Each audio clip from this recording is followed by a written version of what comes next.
أعوذ بالله من الشيطان الرجيم.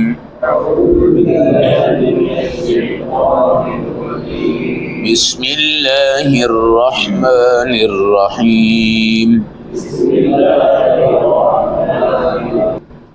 تلاوت کردہ آیات مبارکہ کا ترجمہ. لقد اضلنی عن الذکر، اس بدبخت گندے دوست نے مجھے گمراہ کر ڈالا اللہ کی یاد سے.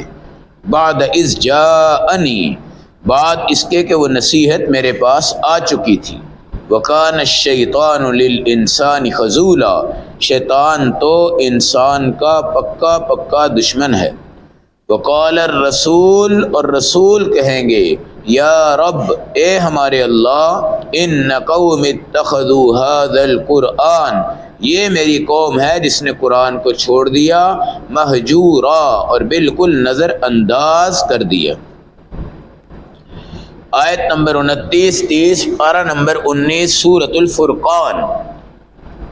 غلط صحبت والا دوست، گندا دوست جو تمہیں فائدے کے بجائے پہلا نقصان خدا سے دور کرے، دوسرا نقصان دین سے دور کرے، تیسرا نقصان مسجدوں سے دور کرے. جس طرح روحانی خوراکیں آپ کی اشیاء خورد و نوش میں ہیں، اس طرح روحانی خوراکیں آپ کی اللہ کے گھروں میں ہیں.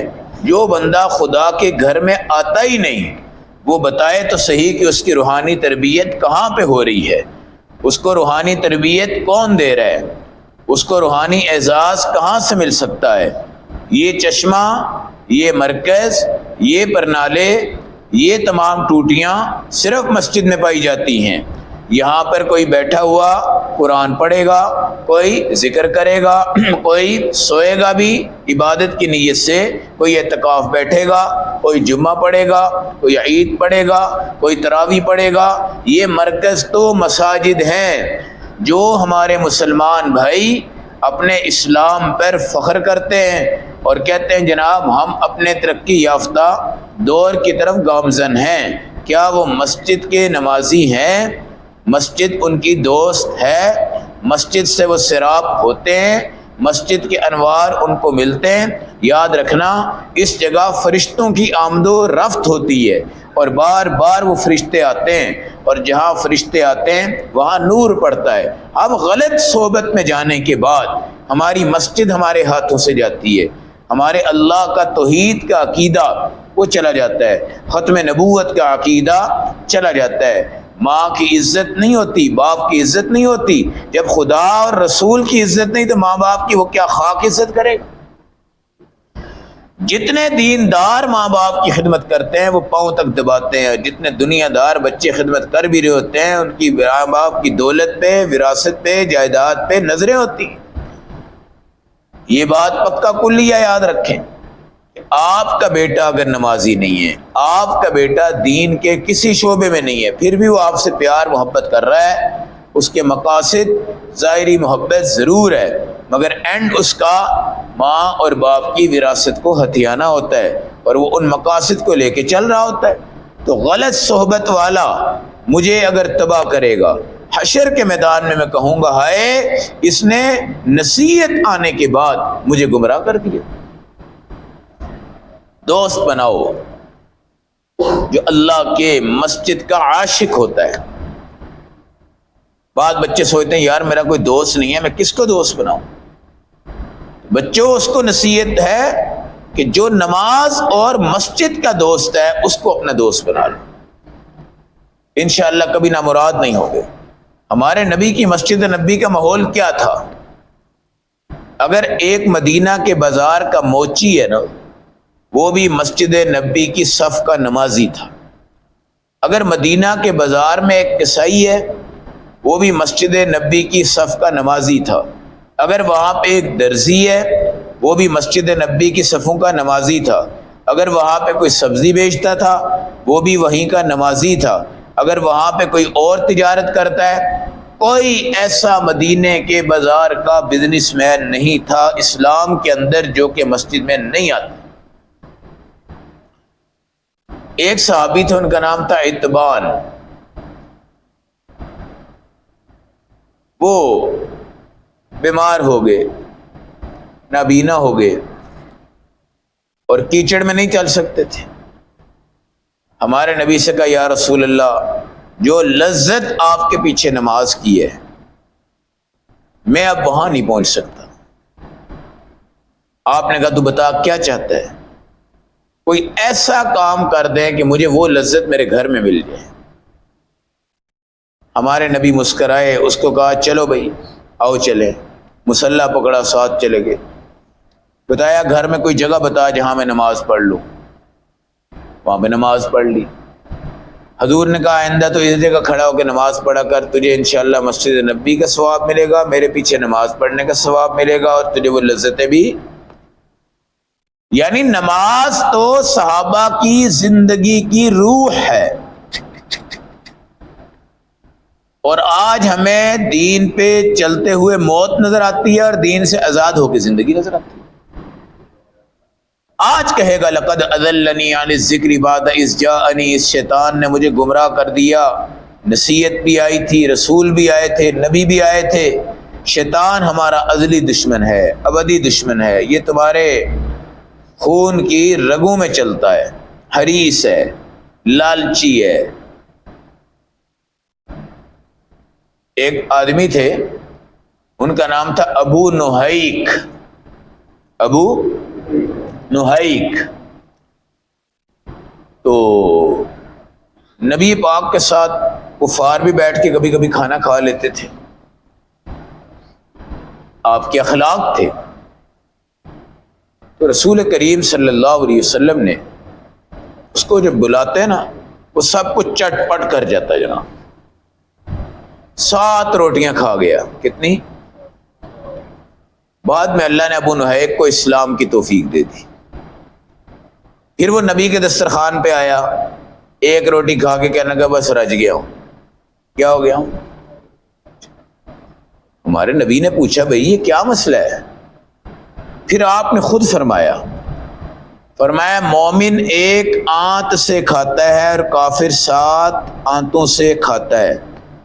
پہلے یہ کافر تھا، 7 روٹیاں ہڑپ کر جاتا تھا، اب یہ مسلمان ہو گیا ہے تو 1 روٹی پہ کام کافی۔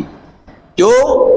ہمیں پتہ ہے کہ یار ہمارا رزق قرآن بھی ہے، ہمارا رزق نماز بھی ہے، ہمارا رزق ذکر بھی ہے۔ کہتے ہیں نا کچھ پانی پی لو، کچھ سیلڈ کھا لو، کچھ روٹی کھا لو، تھوڑی کر کے کھا لو۔ تو صحابہ کرام تو قرآن پڑھتے تھے، ان کی بھوک ختم ہو جاتی تھی، زمزم پیتے تھے، بھوک ختم ہو جاتی تھی۔ کافر کے پاس یہ قرآن بھی نہیں ہے، زمزم بھی نہیں ہے، کچھ بھی نہیں ہے، تو وہ تو چٹ پٹ کھائے گا ہی کھائے گا نا۔ یعنی اسلام کا کفر کا نبی نے فرق بتایا ہے کہ یہ 7 روٹیاں کھانے والا بندہ مسلمان ہو گیا تو 1 کھاتا ہے۔ مسلمان حریص نہیں ہوتا، وہ تو کہتا ہے بس تھوڑا کھا پی لو، چلو باقی کام کرو۔ اچھا عبادت جو کرنی ہوتی ہے نا، عبادت، اس کے لیے بڑی روٹی کھانا ضروری نہیں ہوتا۔ تھوڑی روٹی، تھوڑی نیند، تھوڑی گفتگو، باقی کام سارا عبادت کا ہوتا ہے۔ وقال الرسول، آج رسول کہیں گے اے اللہ یہ میری قوم تھی، اس نے قرآن کو بالکل نظر انداز کر دیا، اللہ معاف فرمائے۔ بالکل نظر انداز کیا مطلب؟ قرآن جس نے زندگی میں کھول کے نہیں دیکھا۔ ایسے ہیں لوگ جنہوں نے قرآن کھول کے، آپ اس ٹائم اگر قرآن کو دیکھیں تو یہ رب کا کلام ہے، یہ ہماری گفتگو ہمارے رب سے ہے۔ اس کو ہم دیکھ رہے ہیں نا، اس کا مطلب اللہ نے ہماری نگاہوں میں قرآن کا انتخاب کیا ہے۔ اس کو آپ ہاتھ لگا رہے ہیں، یہ آپ کا انتخاب ہے۔ اس کو پلٹ لیں، دائیں بائیں کر لیں، سورۃ البقرہ پڑھ لیں، یونس پڑھ لیں، یوسف پڑھ لیں، یاسین پڑھ لیں، کچھ بھی پڑھ لیں، رب نے آپ کا جوڑ پیدا کر دیا ہے۔ کچھ لوگ ہیں جنہوں نے قرآن آج تک نہیں کھولا، ہمارے اسمبلی میں بیٹھے ہوئے ہیں، اسمبلی میں، جن کو قل هو اللہ احد نہیں آتی، قل هو اللہ احد نہیں آتی۔ یہ لوگ ہمارے وزیر ہیں، ہمارے ایم پی ہیں، ہمارے ایم این اے، یہ لوگ ہمارے مذہبی فیصلے کرنے والے لوگ ہیں، یہ لوگ ہمارے مسجدوں کے فیصلے کرتے ہیں، یہ لوگ ہمارے مدرسوں کے فیصلے کرتے ہیں، یہ لوگ ہمارے طلباء کے فیصلے کرتے ہیں، یہ لوگ ہمارے علماء کو سزائیں دیتے ہیں، علماء کو دہشت گرد کہتے ہیں۔ ان کو پتہ نہیں ہے کہ ان کی موت آنی ہے اور میرے اللہ نے ان کو پکڑنا ہے، اور تم اس بندے کو غلط کہہ رہے ہو جس کے ہاتھ میں قرآن موجود ہے، اور تم نے تو آج تک قرآن اٹھا کے نہیں دیکھا، پکڑ کے نہیں دیکھا، بیچ میں نہیں دیکھا، باہر سے نہیں دیکھا، اندر سے نہیں دیکھا۔ کیا یہ مولوی دہشت گرد ہے؟ ظالم لوگ ہیں، طلباء دہشت گرد ہے، علماء دہشت گرد ہیں، مساجد دہشت گردی کا اڈا بن رہے ہیں، مدارس دہشت گردی کا اڈا بن رہے ہیں۔ یہ بول آج اللہ کا رسول کہے گا یا رب ان قوم اتخذوا هذا القرآن مہجورا، یہ ہے وہ قوم جس نے قرآن کو بالکل نظر انداز کیا، قرآن والوں کو بھی نظر انداز کیا، قرآن کے مدرسوں کو نظر انداز کیا، قرآن جس پریس میں چھپتا ہے اس کو نظر انداز کیا، قرآن کے جو تفسیر بیان کرتے ہیں ان علماء کو انہوں نے شہید کروا دیا۔ آپ کو نہیں پتا ہمارے بڑے بڑے علماء، مولانا اسلم شیخ پوری رحمۃ اللہ علیہ بہت بڑے مفسر قرآن تھے، ٹانگوں سے معذور تھے، ویل چیئر پہ پوری دنیا میں گھومتے تھے اور ہر جگہ درس قرآن، اور 2 ٹوک درس قرآن۔ درس قرآن میں بدعتی بندہ رگڑا لگتا ہے اس کو، درس قرآن میں مشرک کو رگڑا لگتا ہے، درس قرآن میں گستاخ صحابہ وہ قرآن رگڑتا ہے، درس قرآن میں مرزائیوں کو قرآن رگڑتا ہے، درس قرآن میں شیعوں کو قرآن رگڑتا ہے، درس قرآن میں چور کو رگڑا پڑتا ہے، زانی کو پڑتا ہے، شرابی کو پڑتا ہے، مجاہد کی عزت ہے اور جو مخالف ہے اس کو رگڑا پڑتا ہے۔ درس قرآن حضرت نوح کی قوم کو بھی دھتکار رہا ہے جس نے نافرمانی کی، حضرت لوط کی قوم کو بھی دھتکار رہا ہے جس نے نافرمانی کی۔ درس قرآن آپ کو یاجوج ماجوج کا تذکرہ بھی دیتا ہے، شہد کی مکھی کا تذکرہ آپ کو دیتا ہے، قیامت کا تذکرہ دیتا ہے، زلزلے کا تذکرہ دیتا ہے۔ درس قرآن تو گرینڈر مشین ہے جس کے اندر ہر باطل طبقہ رگڑا جاتا ہے، اس میں کوئی گنجائش نہیں ہے۔ یہ مولوی کی بات نہیں ہے، یہ قرآن کی باتیں ہیں۔ اب کیا ہے جناب، ختم نبوت کی بات کر لو، مرزائیوں کے خلاف بات کر دو، یہ مولوی دہشت گرد ہے، ان کو ملک سے بدر کر دو۔ شیعہ ہمارے صحابہ کو گالیاں دیتا ہے، ہم قرآن کی نظر میں بات کرتے ہیں جناب یہ مولوی دہشت گرد ہے، اس کو ملک سے باہر کر دو۔ عیسائیوں کی بات ہم کرتے ہیں، یہودیوں کی بات کرتے ہیں، سکھوں کی بات کرتے ہیں، ہندوؤں کی بات کرتے ہیں، ہم کرتے ہیں، اور یہ قرآن کرتا ہے، یہ تو ہمارا رب کرتا ہے۔ پاور آف اتھارٹی صرف اللہ کی ہے، ہماری نہیں ہے۔ البتہ ہم اس پاور کے ساتھ اپنے آپ کو جوڑتے ہیں تاکہ ہم بھی خدا کی طاقتوں کے سائے میں جی سکتے ہوں۔ یہ آپ جی رہے ہیں، ہم جی رہے ہیں نا، یہ اللہ کی قسم ان طلباء کی اور قرآن کی اور ایمان والوں کی برکتیں ہیں۔ ورنہ ہماری اسمبلیاں ایک دن ختم نبوت کو ختم کر دیں، دوسرے دن صحابہ کی عظمت ختم کر دیں، تیسرے دن کلمے کو اڑا دیں، چوتھے دن قرآن میں تبدیلی کر دیں، پانچویں دن کچھ بھی کر لے، بالکل نظر انداز، جوں تک نہیں رینگتی، جوں تک نہیں رینگتی۔ یہ قرآن ہے، اس کو سمجھو بھائی۔ تم کون سے عہدوں پہ بیٹھ کے ہو؟ تمہارا عہدہ تو مچھر کے پر کے برابر نہیں ہے۔ تمہارے عہدوں سے پہلے تو نمرود بن کنعان تھا جو پوری دنیا کا بادشاہ تھا، بخت نصر تھا جو پوری دنیا کا بادشاہ تھا، سکندر ذوالقرنین تھے جو پوری دنیا کے بادشاہ تھے، سلیمان تھے جو پوری دنیا کے بادشاہ تھے، لیکن اسلام کا ڈنکا بجا ہے پوری دنیا کے اندر بادشاہت کے باوجود بھی بجا ہے۔ اور اسلام جب گرا ہے نا، گرا ہے، پھر اللہ نے ظالم حکمران بھی کیا کیے، مسلط کیے ہیں۔ اب یہ اسمبلیوں میں کون سے ہمارے کتب ہیں، یہ ابدال ہیں، یہ غوث ہیں، یہ خدا کے ولی ہیں، مگر ان کی نظریں آج اس پر ہیں جو ہمارے رسول کہیں گے۔ اس قوم نے قرآن کو نظر انداز کیا، ہم تو قرآن نظر انداز نہیں کرتے۔ ہمارا تو ناظرے سے کوئی تعلق ہو سکتا ہے، قاعدے سے کوئی تعلق ہو سکتا ہے، ہم کوئی 10 صورتیں بے شک یاد کرتے ہیں، ہم نورانی قاعدہ اپنے استاد کے پاس بیٹھ کے پڑھتے ہیں، ہم کم از کم اپنے قاری کی تلاوت تو سنتے ہیں، اپنے مشائخ کو دیکھتے ہیں، اپنے قراء کو، مدرسین کو دیکھتے ہیں، اپنے مدارس کو دیکھتے ہیں۔ الحمدللہ ہمارا قرآن سے جوڑ ہے اور ان لوگوں کا قرآن سے توڑ ہے۔ پھر یہ بات یاد رکھنا کہ قرآن کی تفسیر بیان کرنے والا اگر داڑھی منڈا ہے نا تو توبہ کر کے سائڈ پہ ہو جانا کہ وہ تمہیں قرآن سمجھائے گا، وہ تمہیں کبھی قرآن نہیں سمجھائے گا۔ اگر کوئی سیاسی بندہ ہے تو توبہ کر کے سائڈ پہ ہو جانا، وہ تمہیں کبھی دین۔ ہمارے ملک میں بڑے بڑے کام ہوئے ہیں، بہت بڑے بڑے کام ہوئے ہیں۔ ڈاکٹر اسرار صاحب نے قرآن پہ بہت کام کیے، بہت کام کیے۔ ایک ملک غلام مرتضیٰ تھے، ڈاکٹر ملک غلام مرتضیٰ تھے، قرآن پہ بہت کام کیے۔ مولانا شبیر احمد عثمانی قرآن پہ بہت کام کیے۔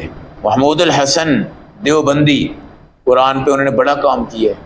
مفتی محمد شفیع عثمانی رحمۃ اللہ علیہ، جن کی معارف القرآن ہے، یہ حافظ شبیر صاحب، قاری شبیر صاحب، یہ جن کا قرآن آپ کے سامنے ہے، اس بندے نے بھی ایک عجیب کمال کیا ہے کہ آپ کو کلرز کے اندر قرآن کا ترجمہ دے دیا ہے تاکہ آپ کو سمجھ میں آ سکے۔ یہ دن راتیں لگتی ہیں بھائی، قرآن گہرا سمندر ہے۔ قرآن آج رسول کہیں گے انہوں نے قرآن کو بالکل نظر انداز کر دیا، اس لیے بھائی قرآن سے روز کا تعلق رکھنا ہے۔ کیا رکھنا ہے؟ فجر کی نماز کے بعد 20 منٹ اپنے بچوں سمیت آپ قرآن کی ایک جگہ بیٹھ کے تلاوت کیا کریں۔ بیوی پاس ہو، بچہ پاس ہو، بیٹی پاس ہو، آپ پاس ہو، سب وضو کر لیں، نماز پڑھ لیں۔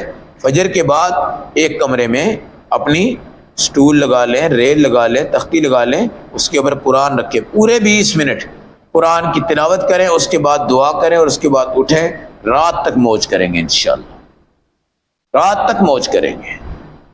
اللہ ہم سب کو اس قرآن کے حق ادا کرنے کی اور اس کی برکات سے نور سے منور ہونے کی توفیق عطا فرمائے۔ اللہم صلی علی وسلم۔